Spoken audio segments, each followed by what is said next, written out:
les autres gens de la famille là. Yeah.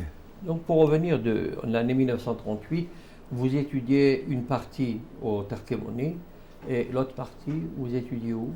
Pardon? Vous aviez étudié à Tarkemoni. Oh, non, j'ai pas dit Tarkemoni. J'avais pas fini. Oh, Mes parents ont vu sa situation au Tarkemoni qu'on construisait. Alors je lui ai dit, on m'a mis au lycée d'Anvers. Donc vous avez continué vos études dans une école laïque. Oui, pas religieuse, c'était une bonne bourgeoisie, quoi. Donc vous avez fait des études commerciales. Des études commerciales. Attends, et la politique, vous vous étiez intéressé?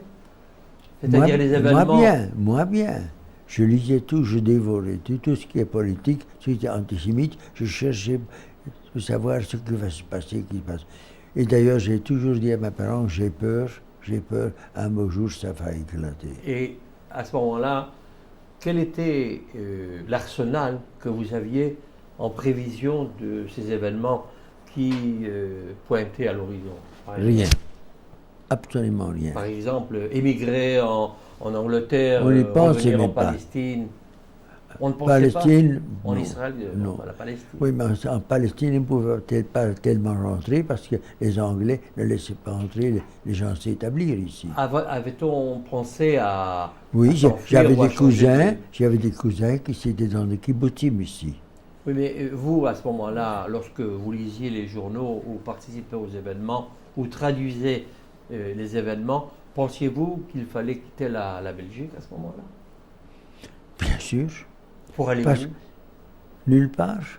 Pour le moment, je me considérais comme belge. Oui, mais d'expression de religion juive, mais belge. Mais les événements, c'est-à-dire que l'antisémitisme ne vous touchait pas?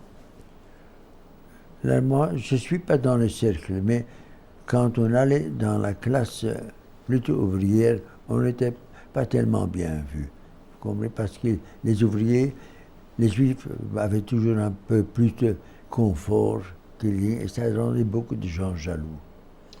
Mon père avait la première voiture automobile dans la rue et tout le monde est venu regarder et il y avait des gens qui étaient fort jaloux. Mais c'est normal, il n'y a rien de spécial à ça. Si c'était des Chinois qui l'auraient fait, ça aurait été la même chose. La guerre se prépare. Comment ressentiez-vous cet événement? Plus que ça s'approchait, plus qu'on commence à penser qu'il y a du danger pour nous. Et on fait quoi? Mais on fait rien parce que les Allemands ont reçu une bonne raclée en 14-18.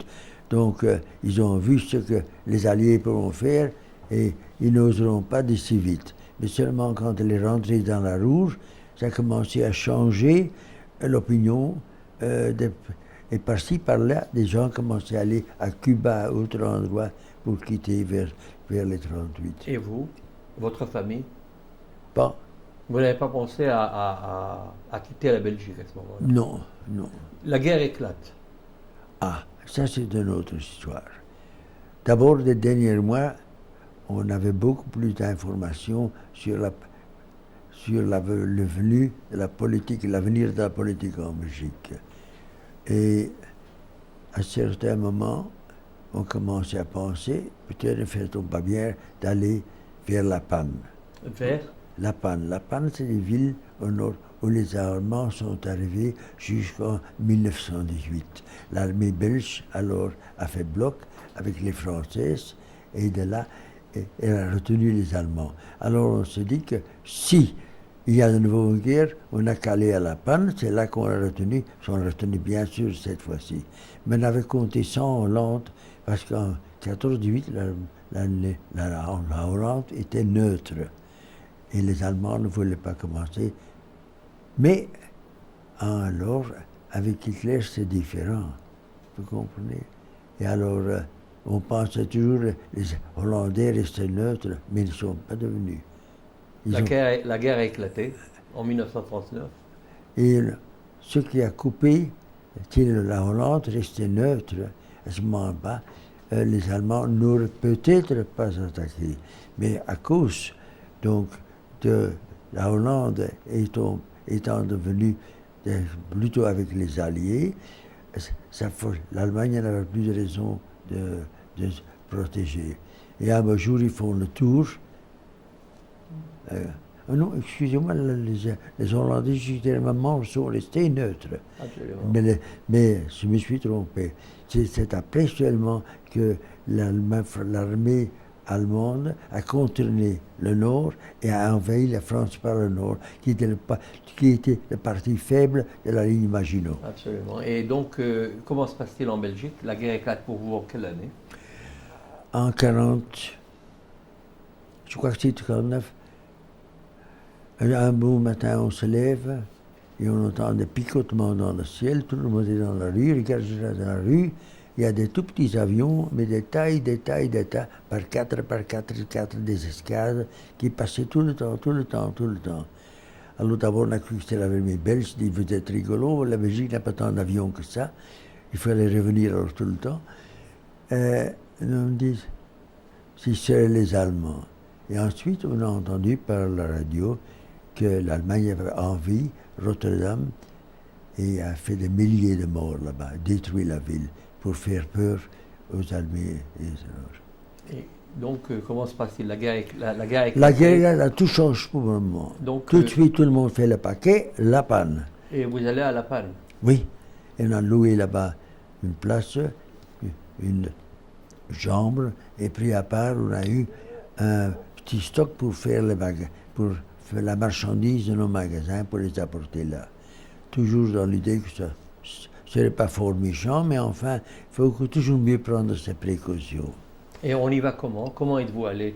En voiture. En voiture. En voiture. Mais il y avait une sorte d'exode vers Ça La Panne? commençait. Au début, ce n'était pas une exode. C'était calmement des gens qui partaient. Mais après, il y a eu la grande exode et tout le monde est allé. On est même venu en vélo. À La Panne. À La Panne. Mais vous êtes donc à La Panne. Et Comment allez-vous vous établir? on ne va pas s'établir. On a une chambre. Il n'y a rien à faire comme affaire, comme rien. Donc on se prépare à vivre un petit temps en panne pour voir ce que ça va donner. Comment se passe-t-il ce laps de temps à La Panne? Pardon? Comment avez-vous vécu ce laps de temps à La Panne? Oui. C'est-à-dire, il y avait encore une partie, j'ai oublié de dire. C'est qu'il y a la guerre froide qu'il y avait entre la France et l'Allemagne, la drôle de guerre. Et rien ne s'est passé depuis la déclaration de guerre jusqu'en mai. Absolument, mais en Belgique, ça a commencé en 1940. On n'est pas allé à La Panne non plus, ce n'est que quand les Allemands ont attaqué qu'il y a eu la ruée vers La Panne.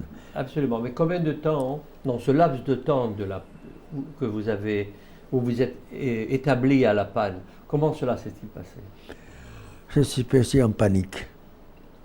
Tout le monde est allé là-bas et tout le monde venait là-bas. Il n'y avait plus de pain chez le boulanger. Et toute la vie était changée du jour au lendemain. Nous étions dans une chambre au-dessus d'un pâtissier. Combien de personnes dans cette chambre? Je n'ose pas vous le dire. Nous étions d'abord mes parents et moi les enfants. Ensuite, grand-père et grand-père sont venus, les oncles et les tantes. Et le monsieur est venu furieux, il ne veut pas qu'on fasse un caravansérail de sa boulangerie, son appartement. Mais on ne peut pas, quand même pas laisser la famille dormir dehors quand on vous demande parce qu'ils ont peur. Donc, combien de temps êtes-vous resté dans cette situation? À peu près, je crois que c'est 3 semaines. Et après? Parce que ça devenait guerre. Les Allemands avançaient. Et alors à ce moment-là, on a dû fuir. Vers La Panne, d'abord. Non, vous étiez à La Panne, Belgique, vous avez vécu à La Panne. La marchandise, en partie, on a amené là-bas. Et on est allé à La Panne, pas pour se fixer, mais voir où on va aller de là. Mais maintenant, les Allemands ont avancé. Mais comme ma mère était en Première Guerre mondiale avec ses parents en Angleterre, et comme mon père a été soldat dans l'armée britannique, il avait encore toujours sa médaille qu'il portait sur lui avec son identité dont les soldats sont munis, je ne sais pas comment ça s'appelle. Et avec ça, je pensais, il y avait encore des papiers qu'on pourrait rentrer de nouveau en Angleterre en cas de danger. Ma mère était aussi Première Guerre mondiale en Angleterre.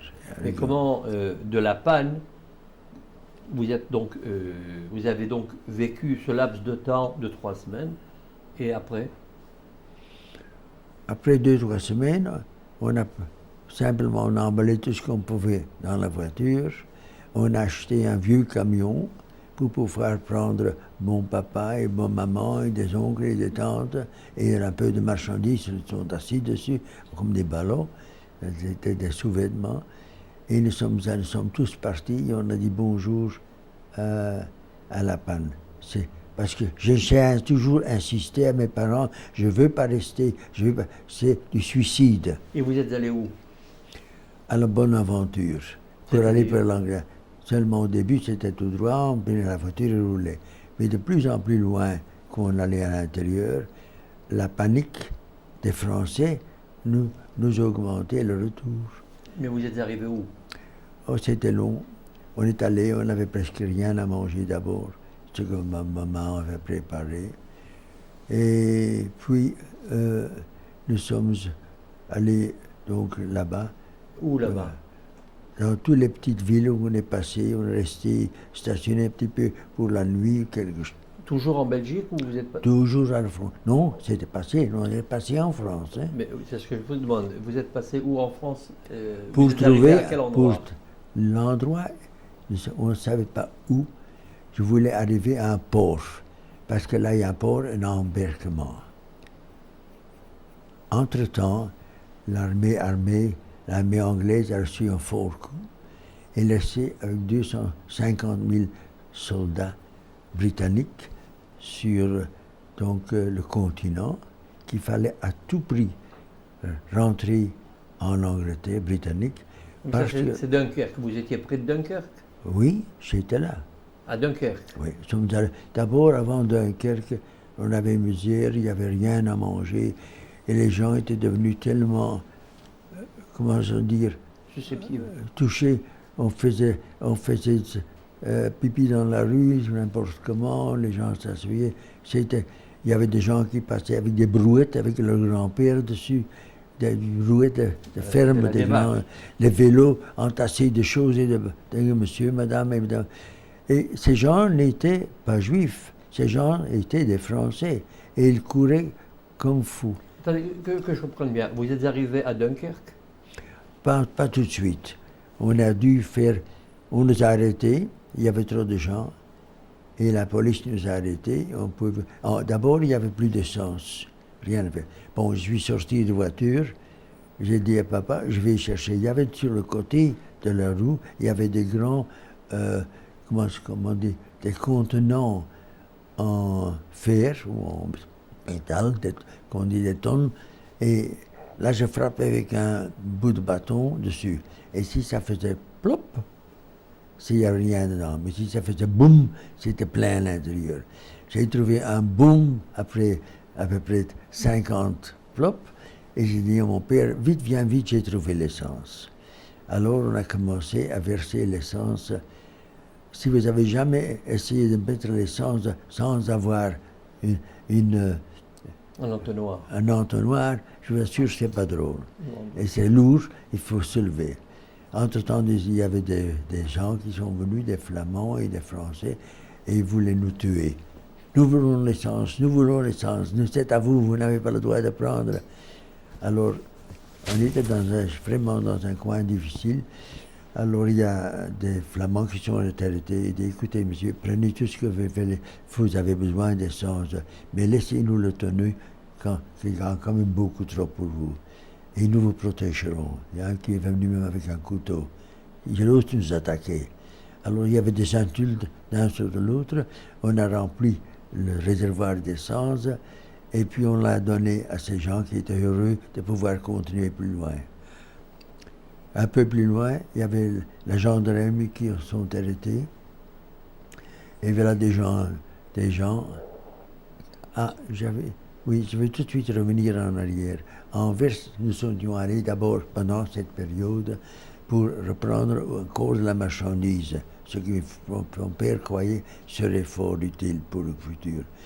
Alors quand je suis à Anvers déjà, on a déjà entendu les canons qui tonnaient du côté de Capelle. Et ensemble, j'ai vu quelque chose de terrible. Près de la gare centrale où notre magasin était, il y avait 2 colonnes de gendarmes armés, fusils, baïonnettes, canons, qui étaient là-bas.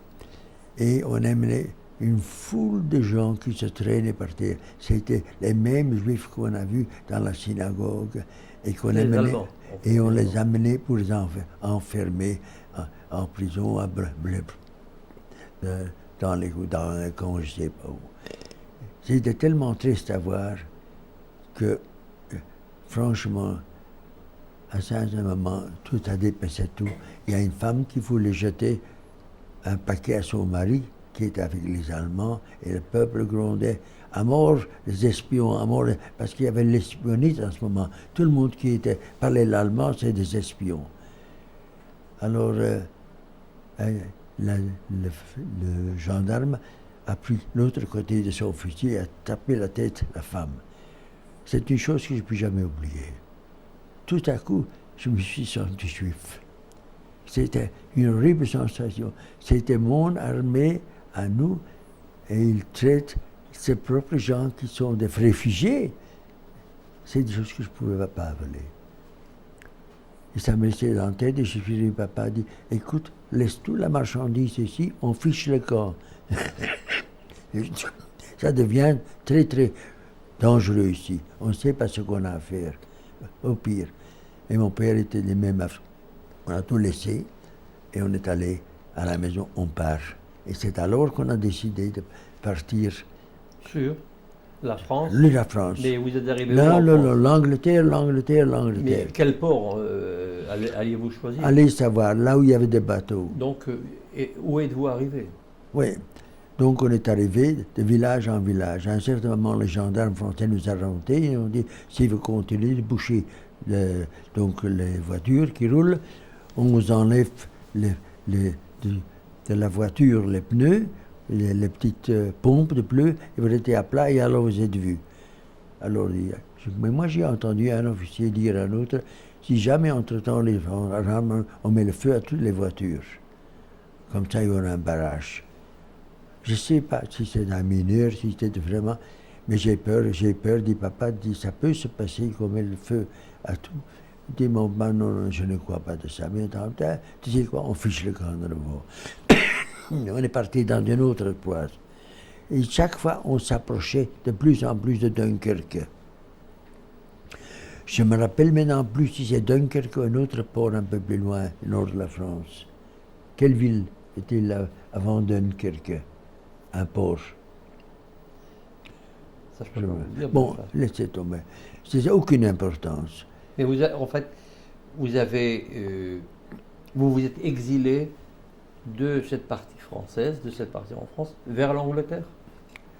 Et en ce moment-là, le petit pleurait tout le temps. Ma mère n'avait plus de lait pour lui donner rien. Alors, j'ai demandé, il voulait pour une bouteille de lait, voilà, en ce moment. Pour une bouteille d'eau, il fallait 150 francs à ce moment-là, ce qui est énorme. On vendait de l'eau. Hein? Les Français, les paysans français vendaient de l'eau. Oui, oui. Et quand je n'avais plus rien, une nuit, j'ai choisi tous des gens qui vont dans les champs dans une certaine direction. Alors il dit, où allez-vous? Je dis, on va chercher du fromage. Et c'était une fabrique de fromage. Et ils vendaient les fromages ronds. Comment ça s'appelle? Les ronds, ça sent très bien. Enfin, on a... Vous tournoyez autour du nord de la France. Oui, oui. Parce que tout était bloqué. On mais pouvait pas les passer. Allemands étaient loin, étaient prêts. Y avait-il des On bombardements? ne savait même pas. À un certain moment, on a dit, les Français disent, arrêtez-vous, les Allemands sont à Sainte-Valérie. Ils vont passer ici. Et ça n'a aucun sens d'aller plus loin. Donc, qu'avez-vous fait? Bon, alors, à ce moment-là, un peu plus loin, j'ai cherché partout à manger pour le petit. J'avais un petit frère de 6 mois. à ce moment précis, mon père a eu un infarctus. C'est-à-dire, je ne l'ai jamais su. Il était par terre, tout à fait couché, il ne pouvait pas, il voulait boire. Et j'avais encore un peu d'eau que mère avait pour le petit, on a laissé à boire. Et on n'a jamais réalisé ce qu'un infarctus. Ce n'est qu'après la guerre, quand j'ai vu un docteur et que mon père avait un infarctus, qu'on m'a dit, vous savez que votre père a un grand infarctus? Alors je dis, mais non, je ne savais pas. Il dit, mais si, on ne passe pas sans le voir. Mais nous, on n'a pas su, pas de docteur. Je suis allé chercher un docteur, nulle part de docteur. Donc on a continué le chemin. Vers Dunkerque. Donc vous êtes arrivé à Dunkerque. À Dunkerque. Et que se passe-t-il à ce moment-là? Parce que Dunkerque, il y a des milliers de soldats Voilà. sur le port. Il y avait sur la le plage. front des milliers. Les fusils étaient en pyramide sur le port. Il y avait des ballons dans l'air, des grands. Et comment avez-vous réussi à passer au milieu de cette armée? Monsieur, j'ai fait quelque chose de stupide. Je portais une voiturette d'enfant avec le bébé et ma sœur allait devant. On a débarrassé la voiture et jeté tout dans une tranchée. On est allé avec les mains sans rien. On est allé, moi avec et ma soeur, on a soulevé la voiture et on est passé parmi les mines. Les milliers de soldats. Les soldats étaient furieux, ils étaient couchés par terre. You're going to blow us all up, ils ont dit. Vous annulez ça. You're crazy, don't pass there, they're mines, we mined it all. Mais moi, je ne savais pas, continue comme un âne. Et vos parents étaient derrière? Mon parent se traînait derrière. Mon père était encore faible, après son... On est arrivé à Dunkerque, là, c'était plein de Soliaques. Et comment avez-vous réussi à embarquer? Ou combien de temps êtes-vous C'était un jour. On est venu le matin et on est resté toute la journée. Et puis il y avait des alertes à la bombe, il a fait la bombe. Entre-temps, on a cambriolé la voiture d'enfant où se trouve le reste de la roterie. Et comment avez-vous réussi à embarquer? Non, je suis allé là-bas et on était trop fatigués. Je voulais avoir à manger. Entre-temps, les gens avaient cassé dans la gare là-bas les fenêtres. Je voudrais comprendre. Vous êtes sur la plage avec des milliers de soldats. C'était pas la plage, c'était le port. Le port, C'était tout à fait il y avait différent. des soldats. Et y a-t-il des réfugiés? Pardon? Y a-t-il des civils, des réfugiés? Pas tellement. Là. Pas tellement. Aucun Français n'avait envie d'aller en Angleterre. Et donc, Là, c'était rare. Donc vous êtes sur le port? Je suis sur le port. Et alors, je suis allé demander si je pouvais. Alors, j'ai trouvé un café. D'abord, dans les cafés, vous ne voulez rien vous vendre, vous foutez dehors simplement. Quand je suis arrivé là-bas, le gendarme, il y avait un autre officier anglais avec une canne à la main. Et je lui dis en anglais, je dis, look, I have a little brother, she's dying, I have no water for him, I have nothing to feed him. Vous voulez de l'eau pour votre petit? Oui, et pour subvenir. Il a dit, je ne sais pas ce que je vais faire, mais je le ferai. Il est rentré dehors et il m'a rapporté ce qu'on appelle une dame Jeanne, c'est une grand verre, avec de l'eau distillée, et il dit, donnez au bébé de l'eau, plus 2 cuillerées de sucre chaque heure, et vous le gardez vivant une semaine. Après tout ça, j'étais devenu très très fatigué, et je me suis enterré avec toute la famille sur la terrasse vide d'un café, à même le sol. Maintenant, quand je suis réveillé, je vois que c'est le grand calme, il n'y a plus personne. Tout l'entrée, les soldats sont partis, fusils, tout est parti. J'ai dit non, des pipes. J'ai manqué carrément, comme dit l'avion. Comment est-ce que je vais sortir de la géblide? Alors je suis mis à courir là-bas sur le port et j'ai écrit il y a des bateaux, il y a des bateaux. Et alors j'ai vu un petit bateau qui s'avançait vers le coteau. Il y a un haut-parleur, pas électrique, un haut-parleur, comme on parle devant la bouche. Et il crie, any more soldiers for England, any more soldiers left over? Alors il dit, I've got my father, he's a soldier. I've got here his papers. And we've got a baby. Alors, il y avait là un petit bateau-là. Mon père a sauté dans l'eau. Et il tombe à côté du bateau parce qu'il n'y avait pas de planche pour aller sur le bateau. Et le bateau, il montait et descendait sur l'eau à force avec les vagues. Mon père est tombé dans l'eau. Un soldat lui a tendu, un matelot lui a tendu son fusil pour monter, mais ça tombait tout le temps. Alors lui a retourné de l'autre côté et avec la lanière, je ne sais pas comment on appelle ça. La lanière, Voilà. la Il a courroie. tiré sur le cou. Il a sauvé de l'eau. Et donc, vous avez traversé la Manche vers Non, c'est pas juste là. Et moi, j'ai dû faire quelque chose. Ma mère est venue. Et alors, j'ai pris le bateau et j'ai dit à un matelot, attrape. J'ai lancé et il a pris le bébé. Et alors, j'en ai toujours encore ému quand j'en pense, comment j'ai osé faire une chose pareille à ce moment-là. Le petit pied sortait de ses langes parce qu'à ce moment-là, il n'y avait pas de lange en papier. Alors, tout de suite, j'ai entendu « Baby on board, baby on board ». On l'a mené dans la couche du capitaine, dans la cabine du capitaine. Le capitaine a mis un beau pull blanc sur la table. Et mon petit frère a tout de suite fait pipi sur la gueule. Voilà. Mais entre-temps, ma sœur ne se trouvait pas.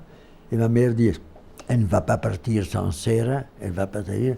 Alors tout le bateau criait, Sarah, Sarah, where is Sarah? Alors finalement, ça m'a dit, she's here with me. Un des matelots l'avait aidé à passer. Et on est passé pour l'Angleterre. Attendez, s'il vous plaît, nous allons changer la cassette. C'est peut-être trop long? Non, nous allons changer la cassette.